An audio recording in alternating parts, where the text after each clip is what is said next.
This meeting is being recorded. Hello,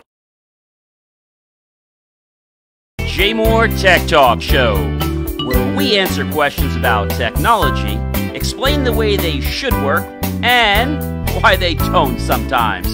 And now here's your host, John C. Morley.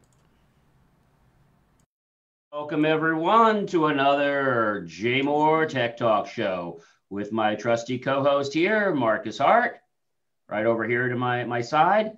And we have a good show here tonight. A lot of things have been coming up in the news. And one thing particular that's been coming up, have you followed, Marcus, what's been happening with Zoom? Did you hear what happened this week at, I think it was like around 12 o'clock just the other day? Yeah, it's funny that we're on Zoom and we're talking about Zoom.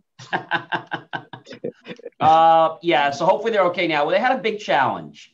The meeting and webinar services were supposedly restored around 12:14. I think it was like 10 o'clock in the morning that they had a problem. And basically all learning, educational facilities and corporate trainings kind of halted. They took like an unprecedented holiday with no pay. Wow. And their spokesperson says, and I quote, "We're continuing to, quote unquote, monitor the situation. Thank you all for your patience," close quote. I don't know. It just makes you wonder, what's going on. And the thing I want to say about this, Marcus, is that, schools are trying to reopen again, right? Right. And they still don't have it really, figured out to how students are going to return to school and whether some people are going to be, maybe there for 2 days and 3 days at home. They really just don't seem to have a plan for what to do. And I feel like when people go on Zoom, it's like a romper room, like they don't know what to do. But hopefully they're gonna get the hang of it, and more people are going to understand that it's not a playground, because the kids just think if they can log in, well, then they're learning. But that's really a disservice to them. Exactly. Because they're counting the hours just because they're logged in, but they're not doing anything. They're just showing on camera, and some of them are not even on camera. They're just logged in. Yeah, it's very easy just to show your face and be visible and not be engaged. That's the key, Marcus, engaged. But speaking of engaged, I want to give a special shout out to a new host of ours. So we have a new new network that just picked us up just the other day. So a big shout out to the iHeart network for picking us up. Thank you very much. And of course, all our other networks, we really appreciate it. But I know we were waiting a while for iHeart, so we really thank you. And we welcome our new subscribers on that channel. And we have a lot of great stuff on this channel. We do a lot of great things. We talk about technology. We talk about why things work the way they're supposed to and help you fix them when they don't work the way they're supposed to. We have some fun. In case you guys are wondering, we're probably just around 5,000 viewers right now. And we had said when we reach 10,000, we're actually going to be taking calls live. But before that, we are going to have some contests on the air. So if you have questions or comments, of course, you can, reach out to us and let us know. But of course, in the chat, you can, which Marcus is monitoring, we'll be happy to give you a shout out on the air. Or if you have a comment about something, definitely let us know. I mean, we want you to be engaged. I guess that's the question. So on other topics that are really important, Apple. Did you hear what's new with Apple, Marcus? Yeah, so they got a surprise leak of the new release. That's exactly that should be interesting. Yeah, and it's funny because they tried to cover this up, Marcus, and say that it really wasn't true. But then when they started having pictures about it and, these other networks seemed to find it, they really couldn't deny it. But they're saying that may not be the product. But what we're learning is that this new product is going to be similar. It's going to have the new, 5G that's actually going to work properly. And something else about it is they're saying that they want to make a phone now that has no ports on it. No charging ports, no any ports. Isn't that going to be interesting? Yeah, so I wonder what that's going to be like, John. What are they trying to accomplish with that? I think what they're trying to do, Marcus, is they're trying to, get us away from wires and, believing that if we don't have wires, maybe our world won't be complicated. But I got to be honest with you. Sometimes when you don't have wires, it's more complicated than with wires. I mean, with wires, you can break your neck. But when you don't have wires, you can have a real disaster because things may not be configured properly. I mean, there's a lot that has to go into setting up a wireless network or even setting up any wireless communication. So they're trying to allow phones to communicate, obviously, through Bluetooth, which they're doing now to send data. But they're also trying to set up the ability so that the phone can charge wirelessly, which is no surprise. Phones were charging wirelessly for a very, very long time. But the interesting point that I think is that there's a company which many of you may or may not be familiar with. And the company basically, Apple had said they're going to cancel in March their AirPower. And they cancel the AirPower, which is the way basically Apple's proprietary charging system without you having to touch it. You basically have the device sitting on like a coaster or a little area, and it charges it magnetically. Well, here's a funny thing, Marcus. In August, another leak hit the market. Well, they showed a picture, right, of this new AirPower type surface on social networks that is depicting a multi-coil design that is going to be able to charge an iPhone and Apple Watch much faster than they ever did before. So there's actually a circuit board with chips that it basically has the brains of the device so that, whether the photo is going to be accurate right now may not be exactly true. But I mean, we do know that it's going to be more of a coil system and that it's going to be able to handle charging. The biggest issue was the rings. And the thing was basically was overheating because the coils were not proper. The dissipation was not correct. And so now, I guess Apple is trying to dive back, but it's not Apple that's doing it. It's AirPower. So it looks like this new device, they were saying that it's supposed to be out, but in June, basically of 2020, Apple still had issues with the Apple Watch charging, and they shared a prototype of the new C68 internally, and the charger is supposed to be equipped with the A11 chipset, and it's going to reduce the number of coils. So like I said, it'll be less heat, and it's going to have a better resonance, magnetic resonance, because that's how it charges, and compared to the original AirPower. So I guess it's going to be like the AirPower Plus or something. They really didn't give it a name. I'm sure it's going to cost a little more money. And the question I have is it really going to work? Yeah, is it going to work, or is it just going to frustrate people? Yeah, I mean, it seems like they are listening to their customers, but they didn't really think it all the way through and maybe rushing it a bit. Yeah, I think Apple a lot of time is like Microsoft. You remember how they always had their Microsoft would always have their patch. They would have their update Tuesday and then their patch Thursday all the time. So it's like they're always in a rush to get something out there. And I don't know. I mean, it looks very sleek, the new design, and you can set your phone on it. You can have your watch on it, and it'll charge, they say, supposedly quickly. But until I get one of these in my hand and actually unbox and play with it, I really don't believe what anybody's telling me, just to be honest with you. I'm one of these people, Marcus, by now, I got to see it myself. I really can't believe what a bunch of or a million websites are saying until I actually experience it and see what it's going to be like. So they're going to have that new iPhone out, which is going to have no port on it, supposedly.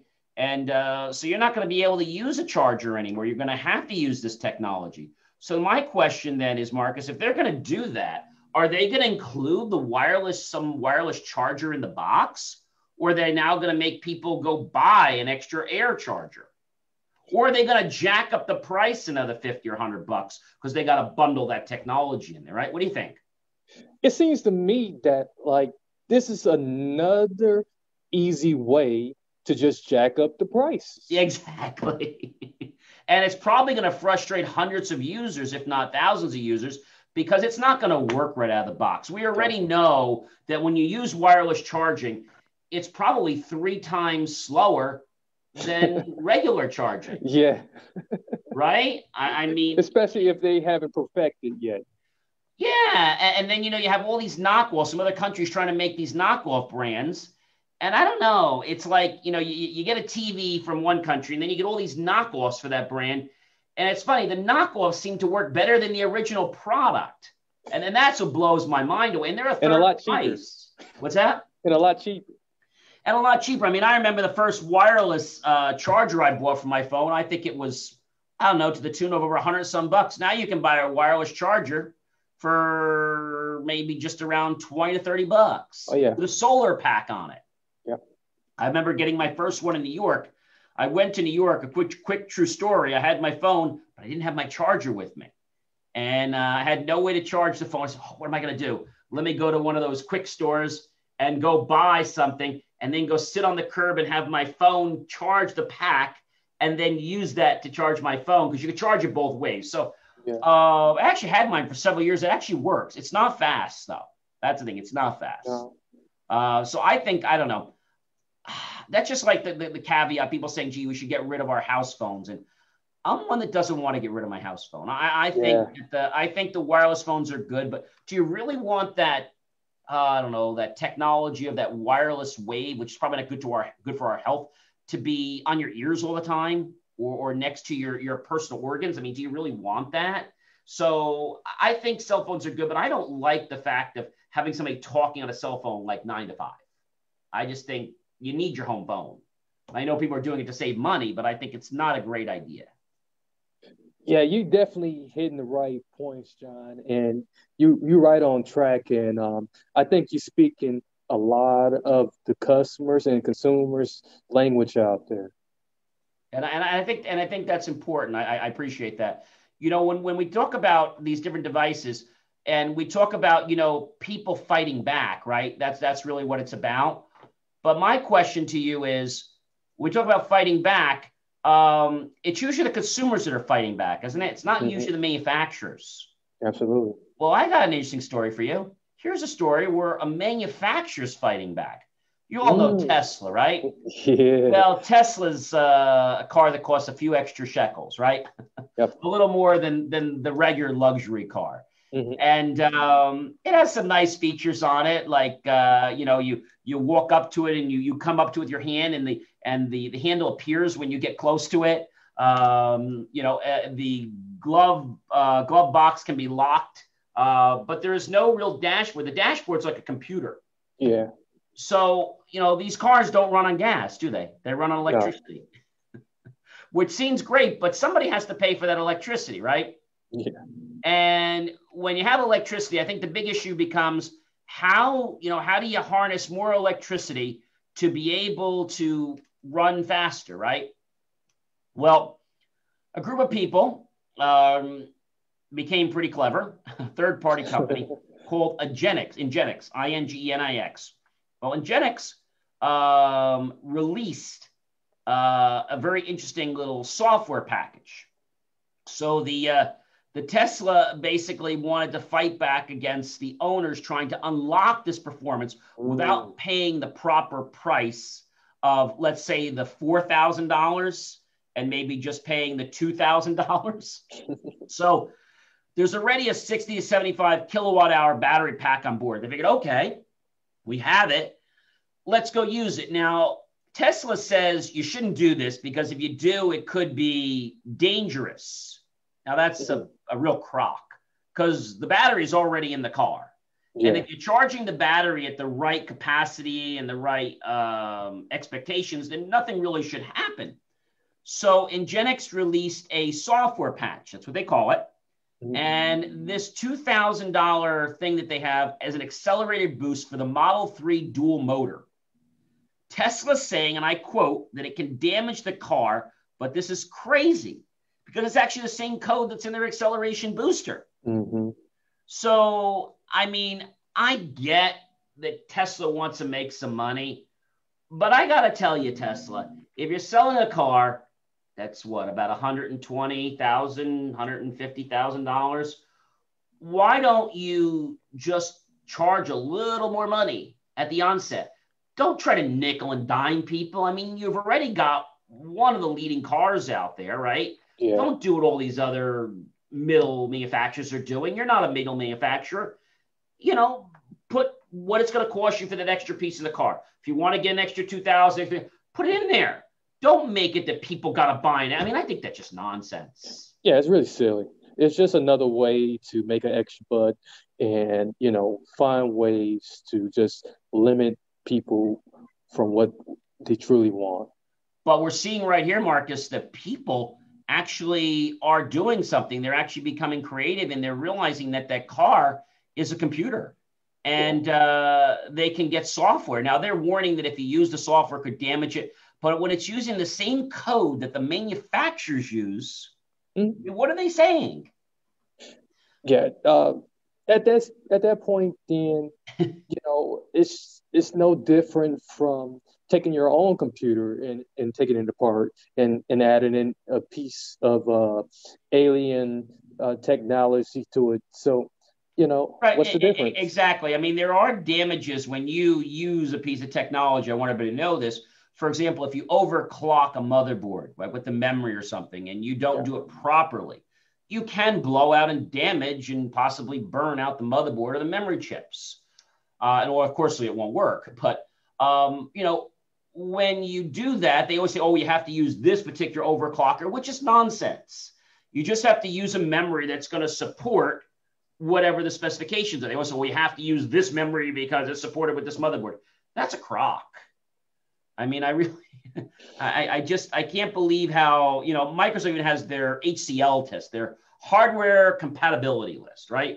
And when something doesn't work right, what does Microsoft say? Well, it's not compatible.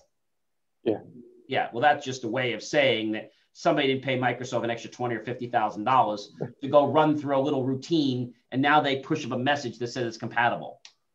I mean, I don't know. I don't like it when they try to nickel and dime people to death. Yeah. I mean, if you're going to spend the money, your hard-earned money to go buy a Tesla, give them the freaking extra battery and the extra engine power. Okay? I mean, I know copier companies that do the same BS. You buy a machine, an engine. I'm not going to mention any particular ones, but you buy a machine, and let's just say the base machine, I don't know, goes for $60,000. And now you want something that goes twice the speed. Well, now they're going to charge you. Okay, it's the same engine. They're now going to charge you, I don't know, maybe an extra $20,000 or $30,000 because they're going to put a software code in to unlock the engine. I don't know. I get that they want to make money, but I just think there's other ways they could make money. Yeah. I discovered that with one of my own pieces of equipment that I have. Well, if you wanted to do X more, then it's going to be $6,000 to buy a board. I don't know. I think it's just bad marketing. But unfortunately, people pay it because when they're the only ones, Marcus, that are doing it, right? They don't have a choice. And what's opened Tesla up is that there is this third-party company. And there's a lot of third-party companies now that are going to probably develop software for Tesla. Right? I think that's going to happen. I mean, we're already seeing that they, like what was happening with the suits with Apple and these other companies about the Apple Play and the CarPlay. I mean, they're already starting to develop computer technology. I mean, your car is a computer, for crying out loud. That's what it is. And the Tesla, there is like nothing in there but a computer. It's literally running software. So if your car is not running right, they actually don't tune up the engine. They actually go in and they tweak the software parameters. So who would ever think that when you go to a mechanic that they're going to spend 90% of the time on your computer and maybe 5% changing the oil or doing something else?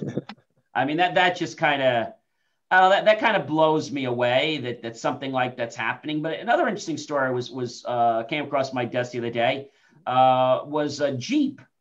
Yeah. And did you read about this? Yeah, I saw this. They have a 1500 W full suspension fat tire electrical bike. Very interesting.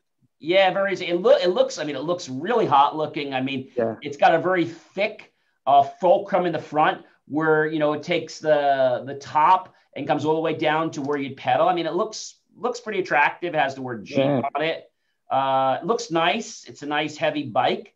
It has 1,500 peak watts, and they say it can climb mountain trails like a billy goat. That's cool. So that's pretty neat.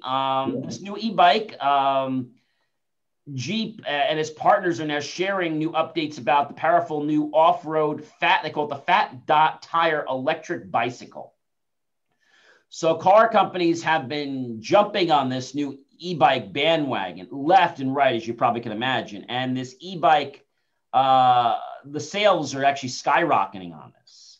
The electric two-wheeler, I never thought I'd be saying that, an electric two-wheeler being more lucrative, Marcus, than a freaking automobile. So they buying them more than Jeeps? I think so, from what they're saying. I mean, but I think the real surprise is how much power has Jeep really put into these fat tire bikes? Well, car companies have stuck with this cute little 250-watt hub motor, and Jeep went in a different direction because there was something similar to this.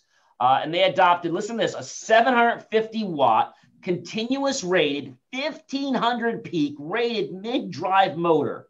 Wow. They call it the Bafang Ultra.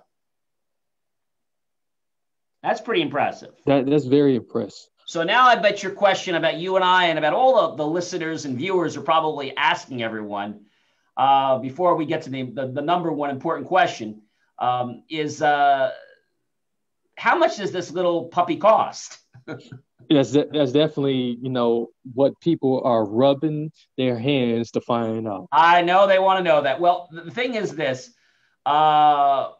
So bikes went on sale in March, okay, at a price. But before I give you the price tag, other popular fat tire e-bikes, okay, were around, but they really didn't get a lot of traction.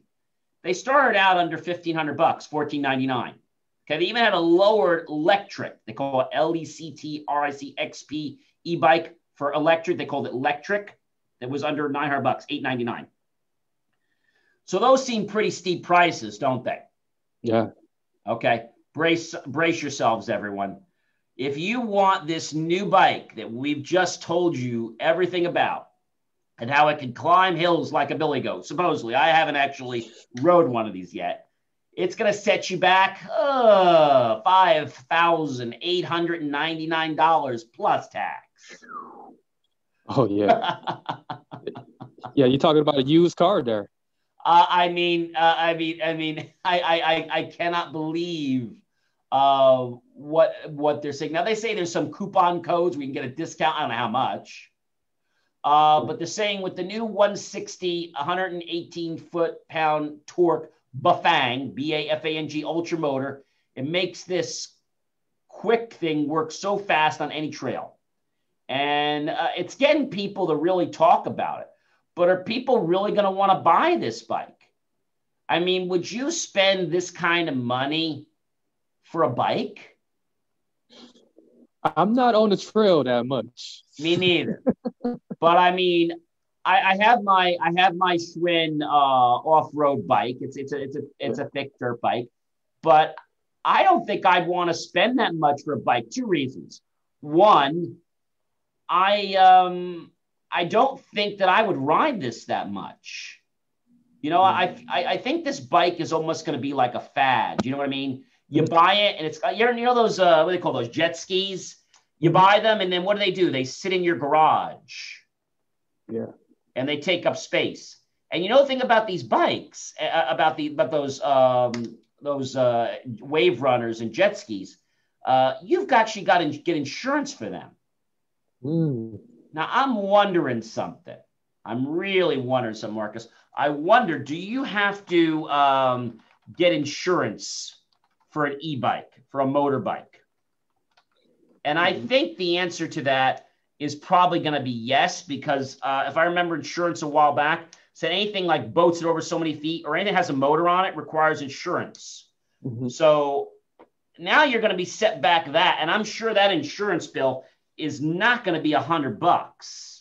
No, it's not. I mean, if I had to guess, I don't know, I'm not an insurance broker or a carrier, but if I had to guess, $8,000 bike, if let's say a $20,000-$50,000 car, you probably pay somewhere $1,500 a year, a little less for insurance, right? Right. I gotta guess you're probably gonna pay at least $300 to $600 a year for the insurance on this puppy. Mm-hmm. And I don't know. The other thing I'm not really sure, Marcus, they don't talk about it, is I wonder what the safety is going to be like.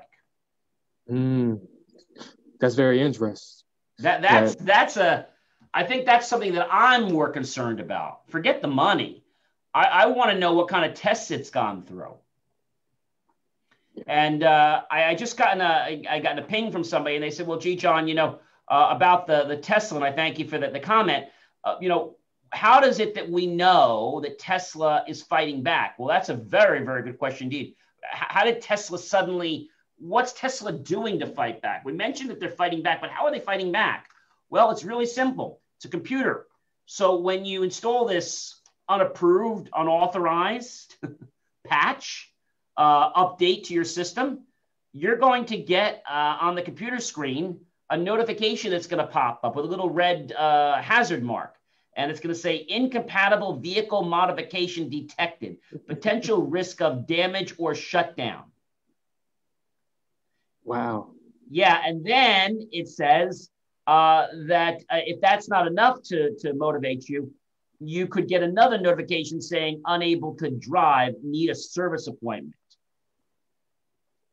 So they really use scare tactics.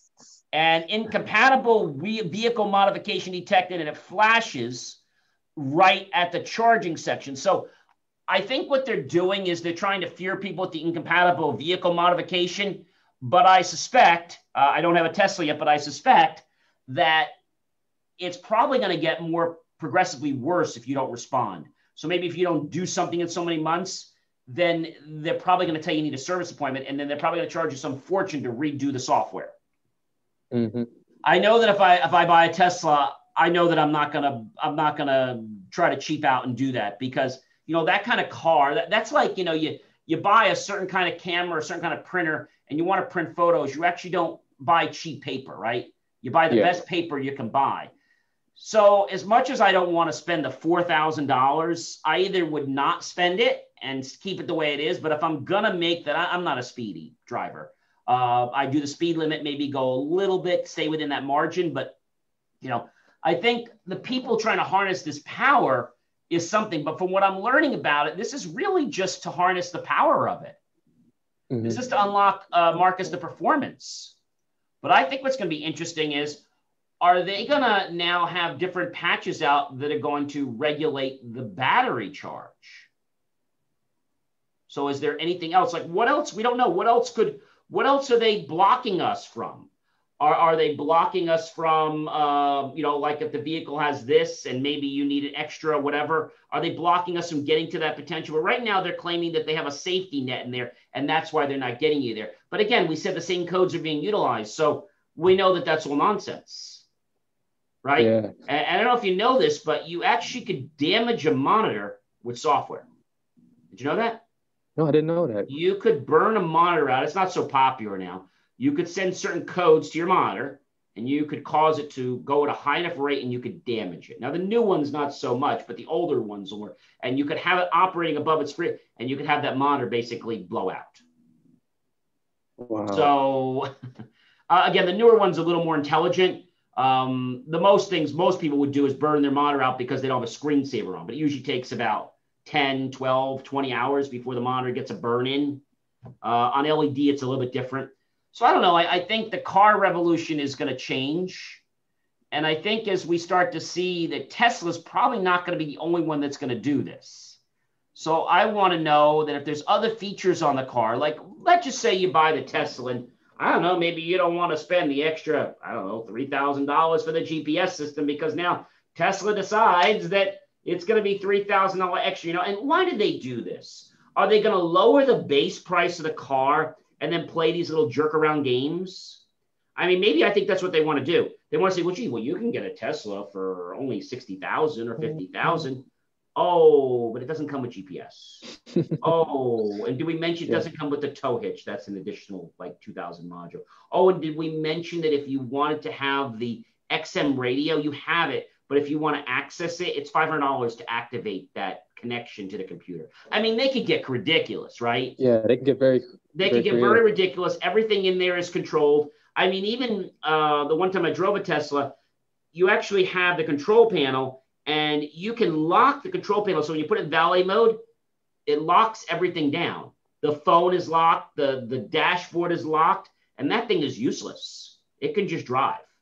So I don't know. I think it's a marketing tactic, but I always hate the game, Marcus, when people tell you there's a price tag. I get when things are on sale, but I hate if something's like, I don't know, let's say it's going to be $5,000, and there's like, well, now if you sign up now, it's normally $5,000 a piece, but if you sign up now, it's only going to be it's only going to be $3,900. But if you sign up today, it's only going to be $1,895. And they try to make this value of this high thing so great, but they're really devaluing it by telling you now that it's worth $10 or $20 or $30 because, where are they getting that value from anyway?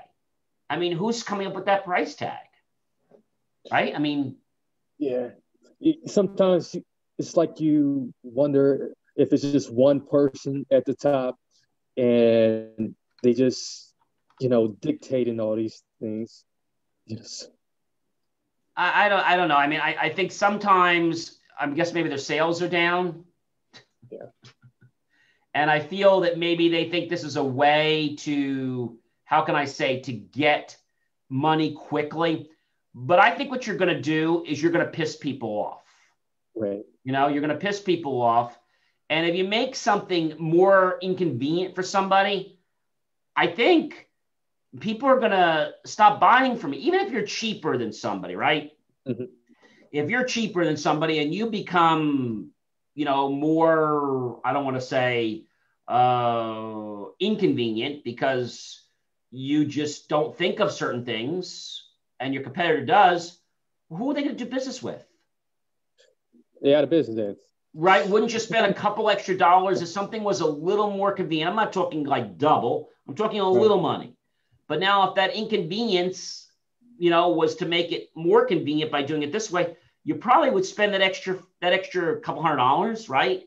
Absolutely. I guess depending on what it is and what you're pricing. But I don't know. I just laugh sometimes about how these people price things, Mark, because I don't know where they get their price tags from or how do they get a value on something. Right? When you think of something like, even think of like an iPhone. How does an iPhone get a value of $1,500? Where do they get that value from? We know that phone doesn't cost them more than $5 to make, probably. Yeah, I don't know who they're targeting, but the people who they are supposedly targeting don't have that type of money. Yeah, I think what they're trying to do, and sometimes they do this, like if you're selling a helicopter or something like that, they only wanted to sell it to people that are making $1 million or more. And I understand that. But it also means that you have to sell, you can sell less helicopters, but you have to sell the price tag a lot lower. If you sell that helicopter for $40,000 or $80,000, well, you got to sell a lot more helicopters.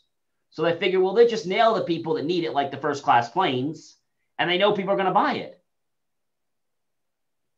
Yeah. Right? They just kind of. And I guess it's just, for everyone else, spend your life savings trying to copy the people at the top who's buying it first. Yeah, it's really got an interesting, I don't know, it's got an interesting thing. But other thing I want to just bring up, we were talking about Microsoft before, and I wanted to let you guys know that Microsoft actually, they had added 6 months support to Windows 10. So that was something that happened in May, actually May 11th. So May, June, July, August, September, October, November. So it looks like they're going to be supporting 10. The support Windows 10. That's for patch 1803. So if you don't have 18, if you are on 1803, my recommendation would be to upgrade to the new level. And if you don't do that, well, you basically have till the end of the year. And everybody always asks me, Marcus, why should I bother upgrading something? What's the point? Why do I need to upgrade something if it's working fine? What do you think? I'm always leery at first initially, but after a week pass, then I do it. I heard you once say that. Well, that's like the iPhone, right? they come up with a patch, and then the next day, oh, that didn't work. Oh, no, but we have a patch for that. Well, it took 10 minutes to install or 5 minutes to install, and now it's like, but now you set your phone on auto install, and it does it in the middle of the night, and whether you want or not. So in a lot of times you just set it on auto. I mean, the thing of it is that I just feel that they're just not taking their time with things. Yeah. And I guess that's because, they're trying to release new things, but the new feature of Windows 10 2004 is out, and you want to download it. It has some security enhancements and things like that. But I don't know. I just feel that sometimes there's a pressure to do something. And, when you have this pressure to do something, I just think it becomes a problem. Incidentally, the new Firefox upgrade is out, Firefox 80. It's supposed to have some new features. It's not really a big difference. It's supposed to be a little faster. It's supposed to have some patches for some Windows 10 security vulnerability. So it's supposed to have that. It's supposed to handle some issues with sites where it always had those little messages saying, oh, I'm sorry, we're embarrassed about this situation. So they're trying to make things, a little better. Apple is trying to make maps becoming business critical. It's funny how they just keep dominating into these other industries. And I don't know. The other thing I'm noticing is that more and more people, as we're in COVID, they're very concerned about touchless technology. Because, like we were saying before, the phone is probably the dirtiest thing we have on us, right? Right. Has the most bacteria on it, etc. And I don't know. So everybody wants to use these touchless technology, but what I'm finding? All the touchless technology, you go places, it doesn't work. Yeah. It's supposed to, but it never works, and people just seem to get more frustrated. I know the real interesting thing. If you ever gone to one of these superstores, they have a sign now up there. It says, "We due to COVID, we have a coin shortage." Yeah, I see a lot of those. So what am I supposed to do? Like, well, please pay cash or use exact change. So, I mean, everything's like getting affected. Have you noticed more things getting affected, Marcus? What else have you noticed changing in COVID now? Any new differences by you? Yeah, I'm actually seeing a lot of more self-pay kiosks in a lot of local stores that I didn't see before. So some of those checkouts. That's pretty interesting. And how do you think the public's responding well to it? Do you think they're annoyed to it? Or do you think they're just kind of just accepting it? You get a mixed crowd. You get people who are okay, whatever, and then you get people like, come on, can I just do it the normal way? So. Yeah, I think some people, they understand it and they try to adopt to it, but for whatever reason, they just, I don't know, they just don't want to. They just don't want to embrace it. I mean, they know it's probably something they should do. Another interesting one, I'm sure you're familiar with, what was it? The Alexa voice. Yeah. And, well, I was hearing something recently about this where, they're always trying to sell you these programs where you can get into the voice system where you could say your company's name and it'll find you and stuff. Well, I know one company that went into that and got a discount and all this stuff, and they waived all those things. And over a month went by and they couldn't get their service working. So this is what I mean. They have this technology out there and they pitch it. Don't pitch the freaking stuff if it doesn't work. I mean, if you send something through the U.S. mail and it's not proper, that's considered mail fraud. If you put something on the internet and it's not proper, well, there's no internet fraud on that. Right. That'd be interesting, wouldn't it? If we had the same rules that we do for the U.S. mail. So if somebody makes a claim online, let's say that I don't want to say much of a claim, but somebody states something as fact, or they say something about something that they believe is fact, or something, not so much about a product, but maybe something that they do or don't do. And if that's not true, then there's no internet police coming after them, right? It's like a free world, right? Yeah. I don't know if we ever could regulate the internet. I know that's kind of difficult, but I mean, it would be kind of neat. I mean, you see people with them spamming with emails and all types of things. And I don't know. I just feel like the internet just gets out of control sometimes. Yeah. But the last topic I want to conclude on, I know we're almost out of time here tonight. I don't know where our time goes. Virtual reality.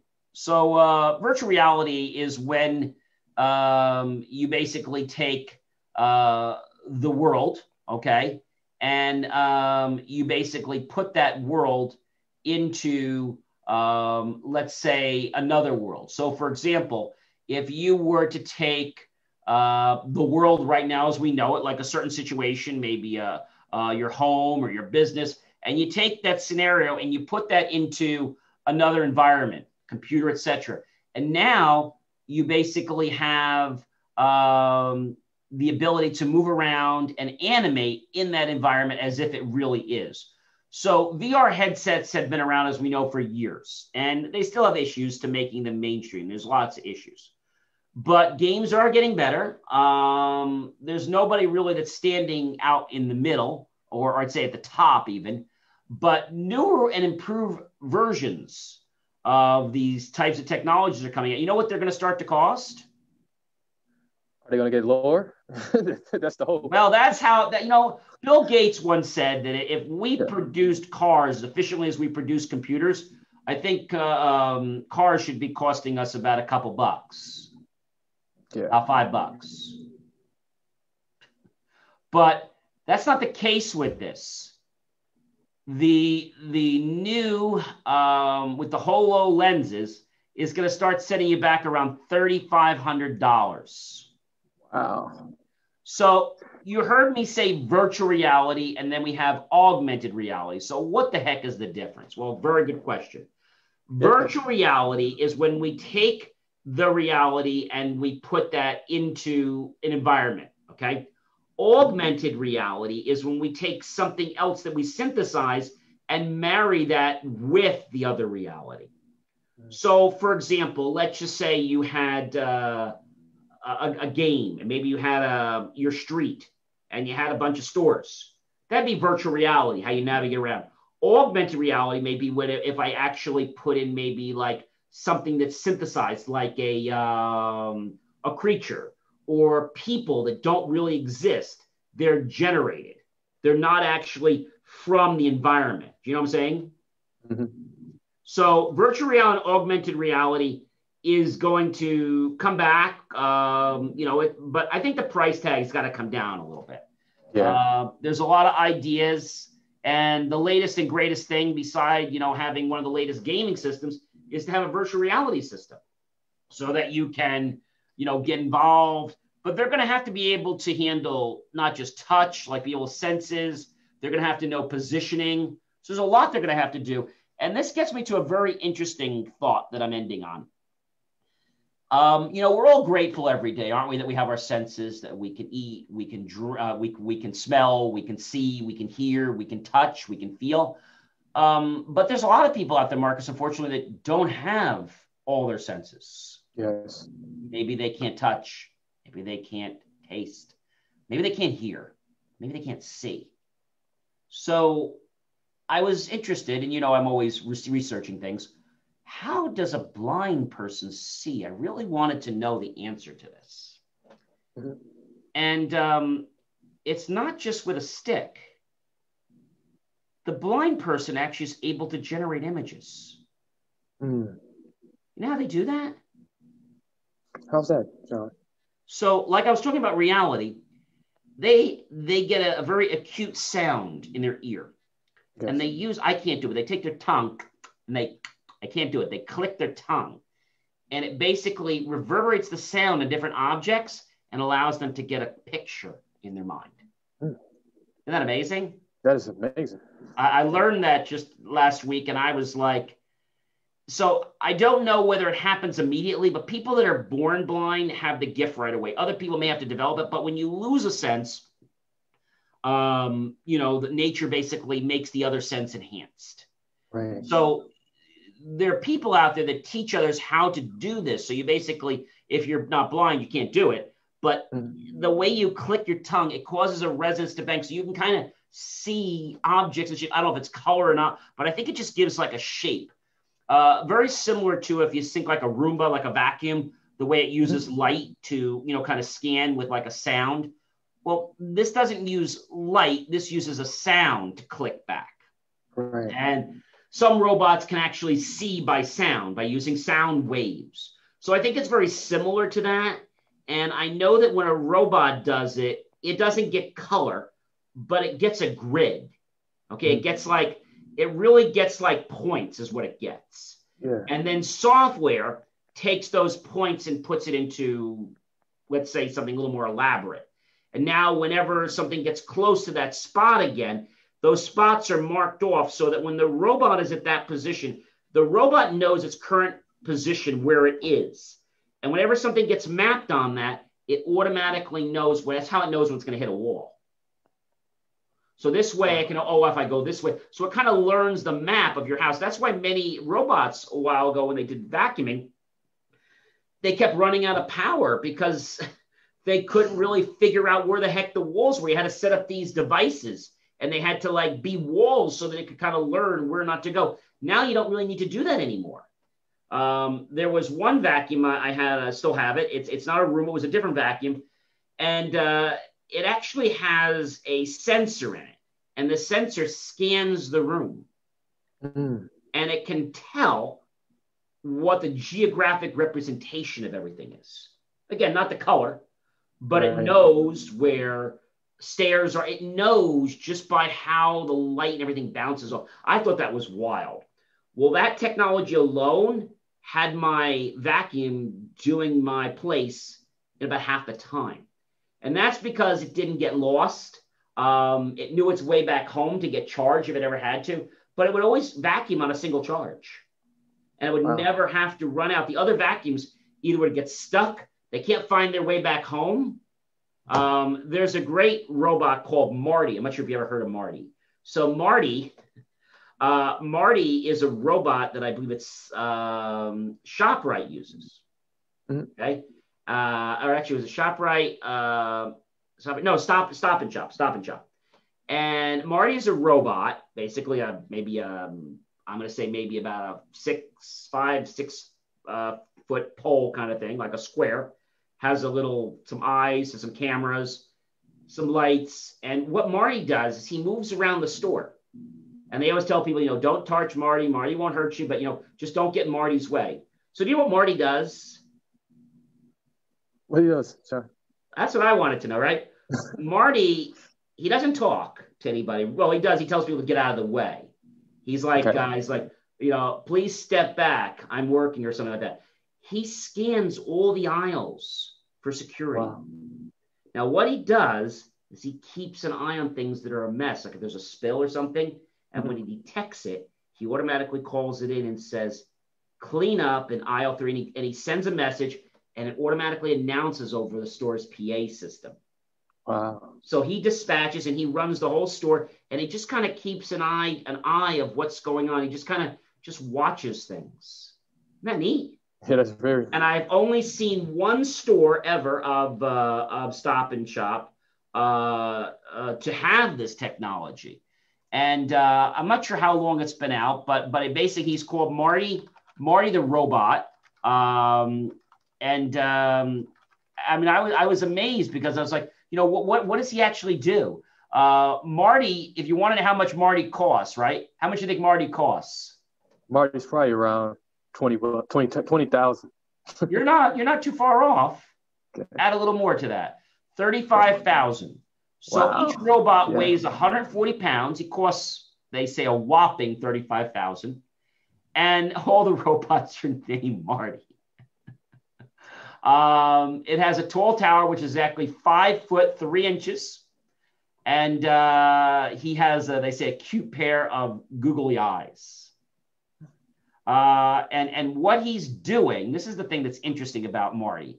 So he is the beginning or the end of our future. He basically, he watches shoppers and he's in all kinds of stores. And again, not everybody has gone on the track to want to buy him yet, but he walks around and he just kind of keeps an eye on things. And the whole thing, Marty, they say, does a whole lot of nothing.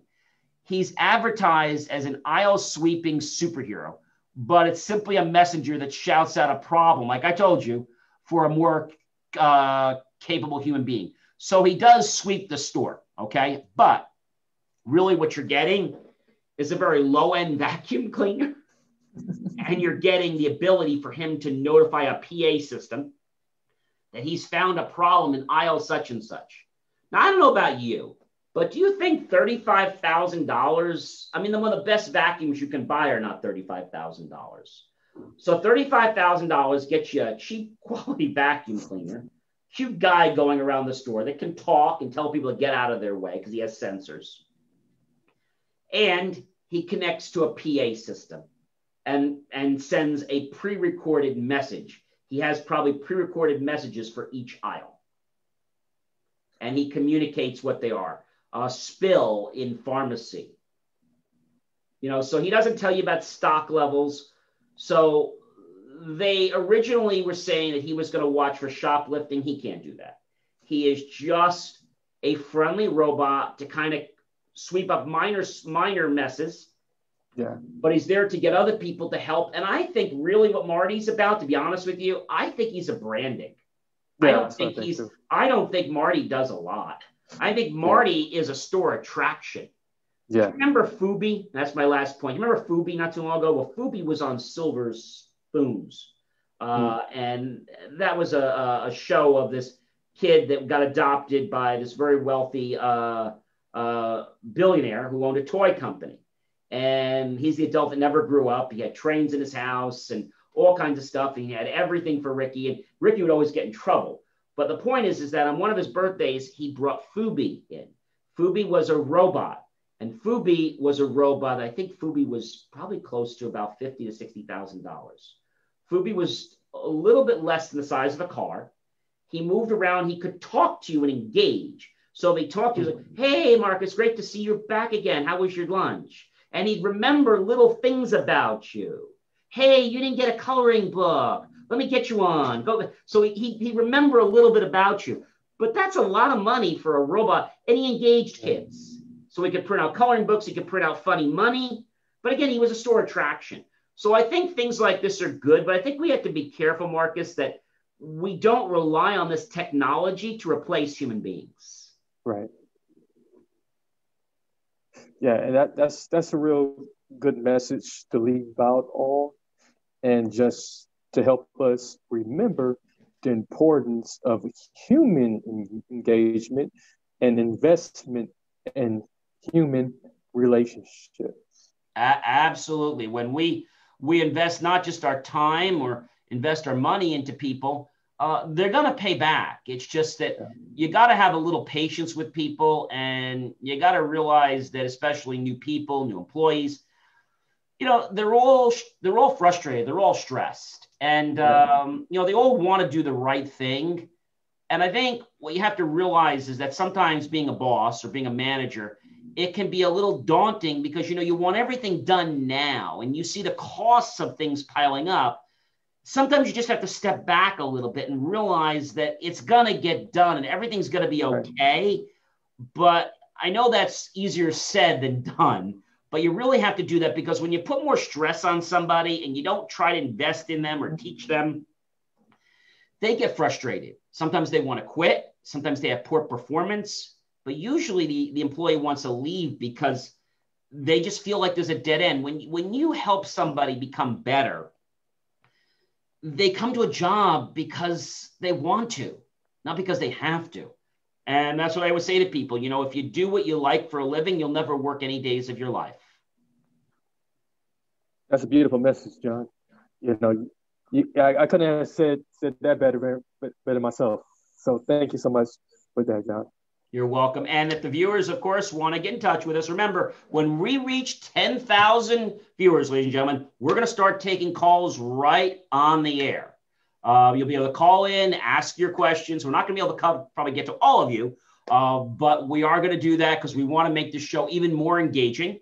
If you have a product or you have a service that you would like me to unbox for you, more or less a product, and or review, reach out to us at jmor.com. There'll be a little button there that says reach out to us. On the menu, you can choose the donate a product for an unboxing. We'll unbox it. If we like your product, we'll even invite you on the show for a quick topic. Incidentally, if you're an expert in your field, maybe you have done something with technology, either with somebody, whether it's blind or whether it's other senses, something very unique, and you've done something or you've helped an industry, reach out to us. We'd love to talk to you and see. We can't have everybody on the air. I mean, we pick people that are going to have a compelling, again, it's a non-sales message. It's a message that's going to educate people. So if you have a message like that and you'd like to get it out to our 5,000 plus viewers, we would love to have you here. Again, a shout out to iHeartRadio. We thank you for joining us to the family, and we have a few more that will be joining us soon. And please tell your friends and your family and your colleagues to stop by here every Friday. And if you can't make it because you're on a hot date or you're doing something else, or maybe you're getting married, could be, usually not on a Friday night, or maybe you're going to temple, church, or what have you, then just drop by jmor.com. Go to JMOR shows under social and click on the show, because we usually publish it within 24 hours and you'll get everything that we've done here. I hope you have a very happy, a very healthy, and a safe weekend. And I can't wait till next week till we're back on the air again. Bye, everybody. Thank you for tuning in to the JMOR Weekly Technology Show, where we answer your questions about how technology is supposed to work and sometimes why you have challenges getting it to work that way. For more IT support and tips, just text IT support to 888-111. That's IT support to 888-111, and you'll get tips on technology. I'll see you next week right here on the JMOR Tech Talk Show. Remember, JMOR.com.